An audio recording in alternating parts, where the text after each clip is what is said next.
You're a piece of shit, Papoose. You really are. You have turned into a piece of shit. This right here, the gambling, the failures that you've had in your career or whatever that didn't pan out how you wanted to, has turned you into somebody else. If that was my friend, I would be like, girl, you just turned 30 years old. You are a world champion. You are accomplished.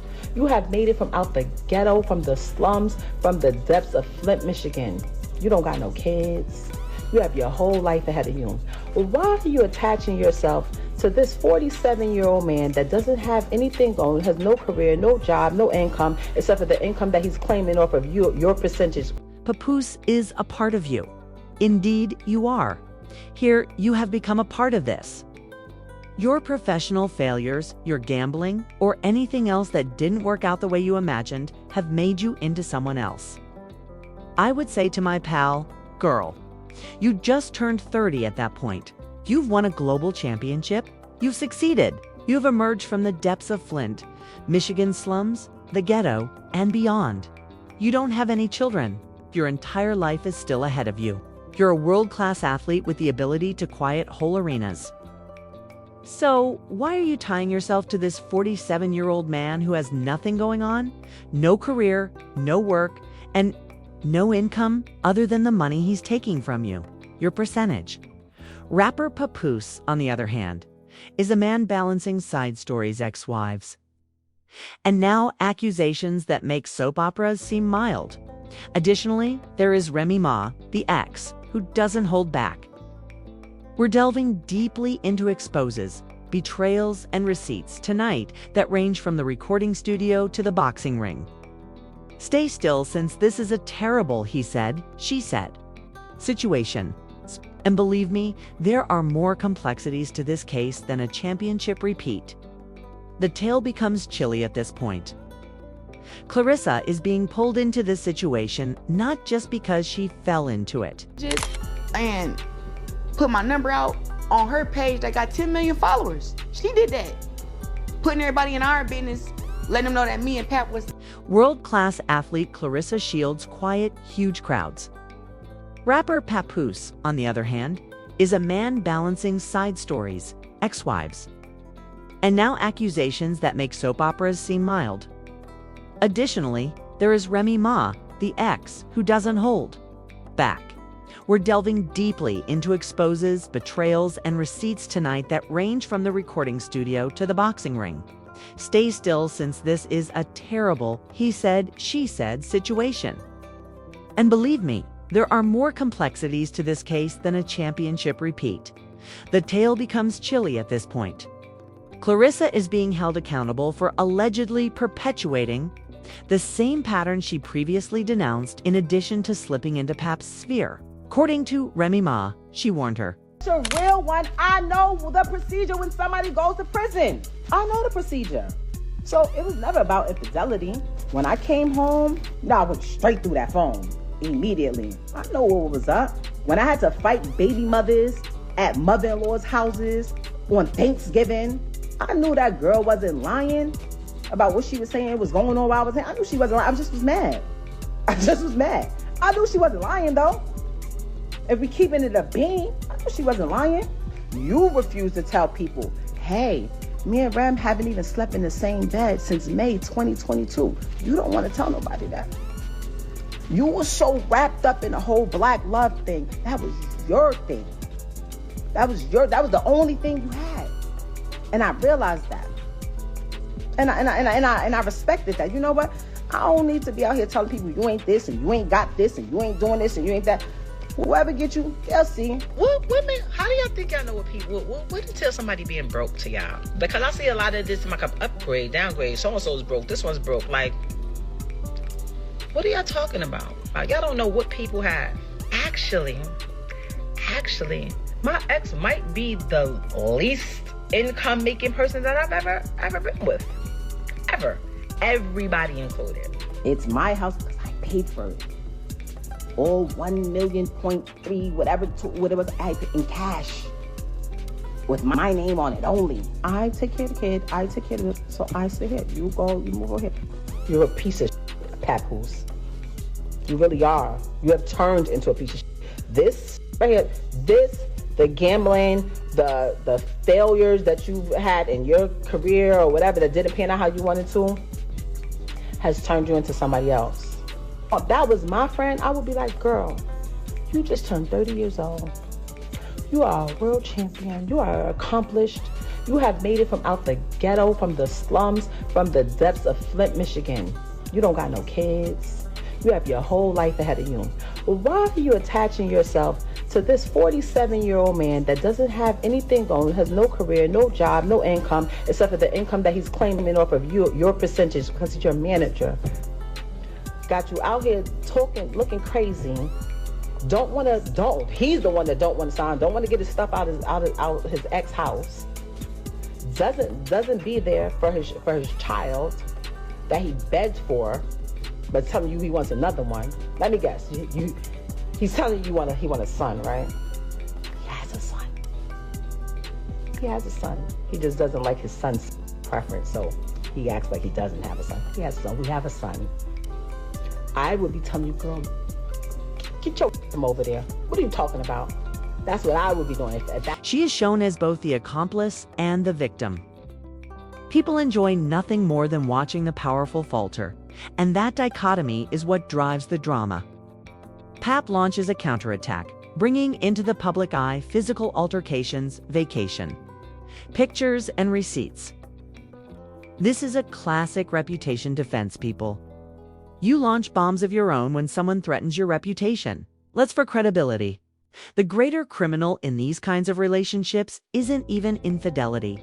It's an image of betrayal. Black Love Goals is your brand, and then all of a sudden it fails. The fall seems more painful than the betrayal itself. The audience evaluates the falsehood you told them in addition to the cheating. Let's examine Remy's disclosure now. The assertion that she was supporting the family financially, because it reverses the story. This is crucial. Pap was praised for years as the devoted spouse who put his profession on the line. However, that tale was smoke and mirrors if Rhee's story is accurate. Consider it. How frequently do we exalt loyalty without considering sustainability? Only when both spouses are prospering is loyalty noble. $5 million man, hottest rapper on the planet. Y'all seen it. Her situation took place, like I said, I left my tour, came back, bailed her out. When I bailed her out, nothing but expense after expense after expense. I had to pay to pack her crib up, pay to put everything in storage, pay the storage bill every month, get a condo closer to the jail so I could visit her every day. Visit her every day, driving back and forth to the visit to see her every day. Everybody in my ear, Pap, you gotta get to work. You can't visit her every day. My deal folded.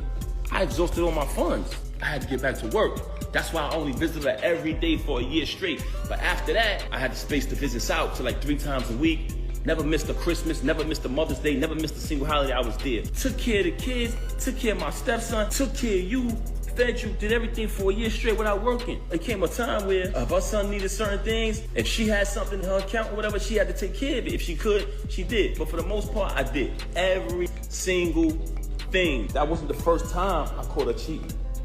I caught her cheating numerous times since she's been home. I tolerated your foolishness and your cheating and your adultery for years and years and years. For the sake of my child. Everything would be fine and you would still violate. Because you know why? You can't keep your legs closed, Rem. That's one of the main problems with you. But it wasn't good enough for you to move on and be an adult after you cheated. And I gave you numerous opportunities to stop the cheating. We went to a therapist. Why come on here and lie and say we haven't slept together since 2022? Why come on here and make it seem like that's true? We never had an agreement. Oh, you be with who you be with and I be with. We never had an agreement. All we had was you lying saying that you're not with him. Why would you deal with him? That's all we had. And when I found out the truth that you were with him, you said, let's go to therapy. And I agreed. Then we made an agreement with the therapist. You violated the agreement again. So when I caught him, I knocked him out. Wherever I would have saw him at, I would have knocked him out. I paid every bill in that household. I did nothing but buy you gifts. Loyalty turns into manipulation when one is drowning while the other acts as though they are floating. And that's exactly why everyone is paying close attention to this case. It's the point at which things truly take off, returning with unfiltered passion. Pap claims to have written songs, paid all of the bills, and even supported Remy's career. That's no little claim, folks. Writing 90% of someone's catalog is creative work, not support. And this is the query for you. When does loyalty give way to exploitation? Was it love or a tactic to keep her dependent if Pap actually penned her greatest hits but never claimed credit or money? Put your ideas aside, because this is the point at which the hazy boundaries between personal and business become dynamite. The music writing bombshell comes next. This is the unexpected turn of events. Accusations of ghostwriting pierce hip-hop culture, where genuineness is crucial. If Pap is telling the truth, it's the course of history. Here's the worst part, though. The money or adultery scandal isn't the only thing that makes fans feel deceived. Because people spent money on an authenticity brand that could never have been, they feel deceived. Because of this, it feels more like a cultural betrayal than a divorce. It's photos and everything of it. It's all on my page. Never trust a celebrity who erased their Instagram. They hiding from something. It's still there. Me buying her gifts. All that materialistic. If you notice, her entire thing was about materialism. Just fabricating. She just recently told me she don't got no money. So what you talking this money talk? You walk around with thousands and thousands and thousands of dollars of jewelry that I bought every single day. You talking this jewelry talk. First and foremost, I have a cash business. So there's numerous times where I cashed you out and you went and bought things. With my money. With my money. You want to talk about property? We bought this house together. We bought it together. I wrote 90% of the music since I've been with her.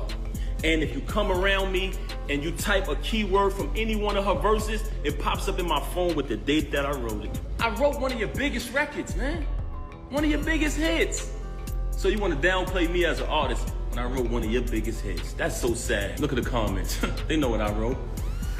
I wrote tons of her music. 90% of her music, I wrote it since I've been around her. I wrote probably like 3 songs on her first album. If I listen to it, I'll tell you exactly what I wrote. And when you listen to it, y'all know my pen. I never wanted a penny. I never wanted one dime. All of the music I wrote for her, I never wanted one penny. I never put my name on a credit. I never did anything. When people said, you know Pat writing that, oh, you want to go in here and say, oh, I was making music before him, you are. The romance falls apart. The audience is left wondering what was ever true as the musical heritage trembles. There you have it. In the ring, betrayal, accusations, and receipts are exchanged more quickly than blows. A victim of the crossfire was Claressa. Remy's insistence on holding onto the microphone and Pap's struggle to keep his identity intact is more than simply a case of love gone bad in the end. It concerns legacy, reputation, and who will be in charge of the narrative once the spotlight has passed. However, you, the public, are the true juror in this case, not the courts. Tell us then, who do you think? Pap, a faithful companion, wrongfully attacked? Was Remy disclosing information that the industry didn't want us to know? This case is far from ended. So if you thought it was as startling as we did, please press the like button, leave a comment, and remember to subscribe for more jaw-dropping breakdowns. That like an expiration date on your career, or is it 8 years and that's it? Or when will you try and go into, having a family, or would you have a kid and then go back to boxing? That's what I want to do. I feel like I've put too much time on hold on having a kid and being married and stuff for boxing already. I'm gonna have a baby next year. We already have it planned out. I'm gonna have a baby next year, and then after I go through my stuff, then I'll come back and fight some more, and then probably have another one, and then do the same thing again.